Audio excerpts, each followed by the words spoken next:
Sa amin, nasa sayo yun, walang problema. Pero walang sisihan. Walang sisihan. Sapagkat di namin alam kung kailan kami babalik pa dito sa inyo. Amen. Baka isang araw dumating na ang Panginoong Jesus, yung tinatawag na rapture of the church. Mga kapatid, totoo po yung rapture of the church.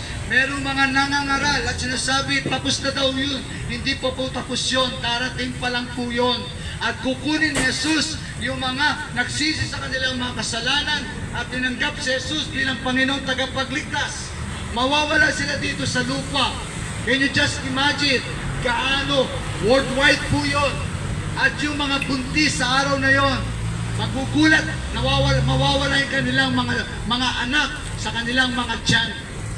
Can you just imagine gaano ang hinagpis ng isang nanay na makita niya wala na yung tiyan sa kanyang sinapupunan sapagkat kinuha na pala ng Panginoong Jesus. Yun po yung tinatawag na rapture of the church sapagkat hindi i-allow ng Diyos na yung mga sanggol mag-suffer sa tribulation period.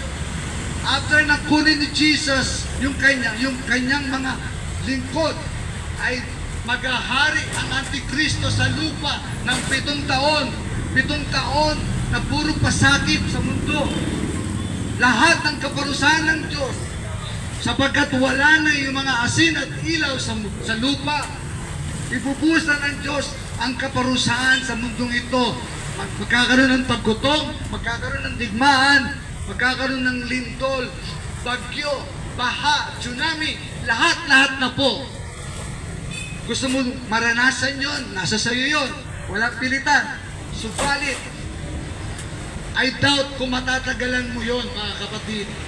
Mas mainam makasama ka sa rapture of the church.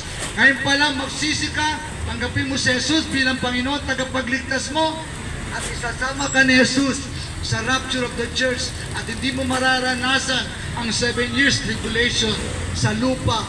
At yung 7 years tribulation na yon, lahat ng kasamaan maghahari na sa lupa. Eh ngayong pangalan, naghanap ng kasamaan. Ang tao lagi nasa isip, kasamaan, makapanglamang sa kapwa. Lahat ng gumagawa ng masama, parurusahan ng Diyos. Walang hindi gumawa ng masama na walang kaparusahan sa Diyos. Lahat ng gumagawa ng masama, sinasabi ng Biblia, parurusahan ng Diyos. Ang kabayaran ng kasalanan ay kamatayan, mga kapatid.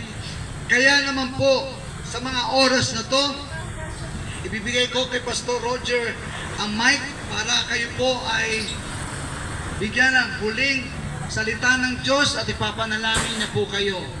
God bless you all.